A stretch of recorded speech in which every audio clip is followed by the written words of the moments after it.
नमस्कार, आप देख रहे हैं द एंगल। मैं हूं आपके साथ दीपाली माथुर। नजर डालते हैं इस वक्त की सुर्खियों पर। भारत की उम्मीदों को लगा झटका। डोमिनिका कोर्ट ने मेहुल चोकसी के प्रत्यर्पण पर लगाई रोक।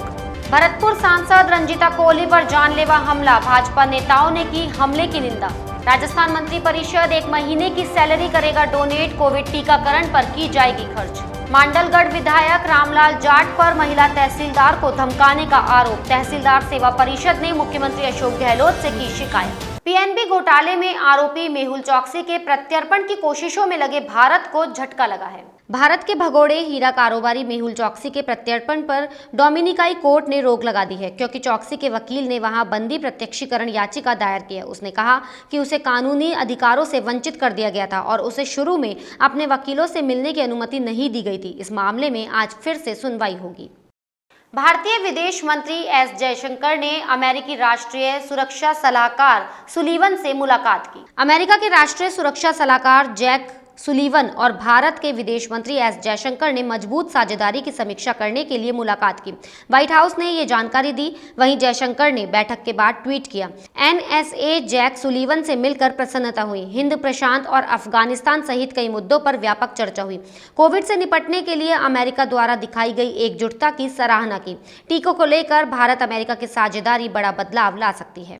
फाइजर का टीका भी जुलाई से भारत को मिल सकता है। नीति आयोग के सदस्य डॉक्टर वीके पॉल ने कहा कि फाइजर से बात चल रही है। उसने संकेत दिए हैं कि वह भारत के लिए टीके उपलब्ध कराएगी। इससे उन खबरों को बल मिला है जिसमें कहा गया था कि फाइजर ने जुलाई से अक्टूबर के बीच 5 करोड़ खुराक भारत को देने की बात कही थी। वीके पॉल ने प्रेस कॉन्फ्रेंस के दौरान कहा कि फाइजर के साथ बातचीत चल रही है। उन्होंने कहा कि फाइजर ने टीके के संभावित दुष्प्रभावों को लेकर संरक्षण की मांग की है, जिस पर भारत सरकार विचार कर रही है तथा जल्द ही इस बारे में निर्णय लिया जाएगा। कोरोना से उत्पन्न हुई स्थिति को देखते हुए गहलोत मंत्री परिषद अपनी 1 माह की सैलरी डोनेट करेगी। इस राशि का इस्तेमाल कोविड-19 टीकाकरण के लिए किया जाएगा। मंत्री परिषद की सैलरी से 13,45,000 रुपए जुटेंगे। उल्लेखनीय है कि हाल ही में मुख्यमंत्री अशोक गहलोत की अध्यक्षता में हुई मंत्री परिषद की बैठक में सभी मंत्रियों का 1 महीने का मूल वेतन काटने का निर्णय किया गया था। कोविड-19 के बीच राजस्थान नया निवेश आकर्षित करने में सफल रहा। French company Saint Gobain Rajasthan में 1100 करोड़ रुपए का नया निवेश करेगी। मुख्यमंत्री अशोक गहलोत की अध्यक्षता में हुई बैठक में इस पर मुहर लगी। मुख्यमंत्री अशोक गहलोत ने कहा कि राज्य सरकार के प्रयासों से राजस्थान निवेश के लिए सर्वाधिक अनुकूल राज्य के रूप में उभर रहा है। सरकार के नीतिगत फैसलों के साथ साथ कानून व्यवस्था की बेहतर स्थिति, अच्छी सड़कें, ऊर्जा में आत्मनिर्भरता, पर्याप्त मात्रा में कच्चे माल की उपलब्धता, सुदृढ़ आधारभूत ढांचे के कारण दुनिया की नामी कंपनियां राजस्थान में निवेश के लिए रुचि दिखा रही है। राज्य सरकार भी यहां आने वाले उद्योगों को भरपूर प्रोत्साहन देगी। मुख्यमंत्री अशोक गहलोत ने ग्रामीण विकास की योजनाओं की समीक्षा बैठक की। उन्होंने कहा कि कोरोना संकट के कारण लोगों की आजीविका पर विपरीत असर पड़ा है। ऐसे में ग्रामीण क्षेत्रों में कोविड प्रोटोकॉल के साथ मनरेगा के माध्यम से लोगों को रोजगार से जोड़कर उन्हें राहत दी जाए। उन्होंने कहा कि आगामी महीनों में मानसून को देखते हुए मनरेगा के तहत पौधारोपण का कार्य वृहद स्तर पर कराया जा सकता है। इसमें कोविड प्रोटोकॉल की पालना आसान होगी। भरतपुर सांसद रंजीता कोहली पर अज्ञात लोगों ने हमला कर दिया। स्कॉर्पियो सवार करीब 4-5 लोगों ने सांसद रंजीता कोहली की गाड़ी पर पथराव कर दिया, जिससे गाड़ी में सवार सांसद रंजीता कोहली घायल हो गई। वहीं बदमाश मौके से फरार हो गए। घटना के दौरान सांसद रंजीता कोहली के साथ सवार उनके भाई ने जिला कलेक्टर को कई बार कॉल किया, लेकिन उन्होंने कॉल अटेंड नहीं किया। सांसद कोहली ने बताया कि वे वैर के सामुदायिक स्वास्थ्य केंद्र का औचक निरीक्षण करने जा रही थी।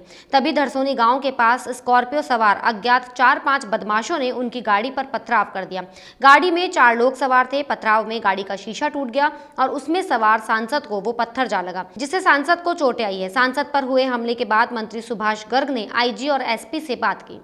भरतपुर सांसद पर हुए हमले को लेकर भाजपा ने रोष व्यक्त किया है। राजस्थान विधानसभा में उपनेता प्रतिपक्ष राजेंद्र राठौड़ और विधायक रामलाल शर्मा ने हमले पर रोष व्यक्त किया है। उन्होंने कहा कि यह साबित हो गया है कि अव्यवस्था के खिलाफ आवाज उठाने पर प्रशासन की शय पर यह सब हुआ। भाजपा नेताओं ने कहा कि जिला कलेक्टर फोन ना उठाए, पुलिस अधिकारी प्रसंज्ञान ना ले, इससे बड़ा दुर्भाग्य हो ही नहीं सकता। उन्होंने कहा कि जब जनप्रतिनिधि पर हमला हो सकता है तो आम आदमी की क्या बिसात। न्यूरोलॉजिस्ट और पद्मश्री डॉक्टर अशोक पनगड़िया इन दिनों हॉस्पिटल में भर्ती है। कोविड होने की वजह से वे अस्पताल में भर्ती है। किडनी और लंग्स इन्फेक्शन के चलते वे वेंटिलेटर सपोर्ट पर है और उनकी स्थिति गंभीर है। डॉक्टर्स उनकी लगातार देखभाल कर रहे हैं। वहीं राजस्थान विधानसभा अध्यक्ष सीपी जोशी और भाजपा प्रदेश अध्यक्ष सतीश पूनिया ने अशोक पनगड़िया को जीते जी ट्वीट करके श्रद्धांजलि भी दे दी। हालांकि भाजपा प्रदेश अध्यक्ष ने बाद में अपनी पोस्ट हटा दी, जबकि पनगड़िया अभी जिंदा है। चोमू विधायक रामलाल शर्मा ने आशा सहयोगिनियों को 1000 मास्क वितरित किए। विधायक रामलाल शर्मा ने बताया कि वर्तमान में कोरोना महामारी बहुत तेजी से गांव की ओर फैल रही है और कोरोना महामारी की रोकथाम का एकमात्र तरीका मास्क है। वर्तमान समय में क्षेत्र की आशा सहयोगिनियां घर घर जाकर लोगों की कोरोना रिपोर्ट तैयार कर रही है। इस कार्य के लिए उन्हें रोज मास्क की आवश्यकता होती है, इसलिए आज मैंने आशा सहयोगिनियों के लिए 1000 मास्क उपलब्ध कराए हैं। साथ ही उन्होंने आमजन से भी मास्क लगाने की अपील की। मांडलगढ़ विधायक रामलाल जाट एक बार फिर विवादों में आ गए हैं। उन पर महिला तहसीलदार को धमकाने का आरोप है। दरअसल उनका हुडा तहसीलदार स्वाति झा से विवाद है। विधायक रामलाल जाट पर फोन पर उनसे अभद्र व्यवहार करते हुए धमकाने के आरोप है। इसके कुछ देर बाद तहसीलदार को एपीओ कर दिया गया। इससे तहसीलदार सेवा परिषद में आक्रोश है। तहसीलदार सेवा परिषद ने विधायक के खिलाफ निंदा प्रस्ताव पारित किया। परिषद ने इसकी शिकायत पत्र लिखकर मुख्यमंत्री अशोक गहलोत से की है। उन्होंने राज्यव्यापी आंदोलन की चेतावनी दी है। कोरोना से ठीक होने के बाद भी मरीजों को कई स्वास्थ्य संबंधी परेशानियों का सामना करना पड़ रहा है। इसी को देखते हुए जयपुर के अचरोल स्थित महाराजा विनायक ग्लोबल विश्वविद्यालय ने एक टीम बनाई। ये टीम मरीजों को निःशुल्क परामर्श, दवाइयां और मास्क वितरण कर रही है। इसी क्रम में जयपुर फिजियोथेरेपी कॉलेज के प्राचार्य अजीत सहारण ने ग्रामीण सामुदायिक केंद्र अचरोल में कैंप लगाकर निःशुल्क परामर्श दिया। रेनवाल में 6 साल पहले खंडित हुई पंडित जवाहरलाल नेहरू की मूर्ति आज तक नहीं बदली है।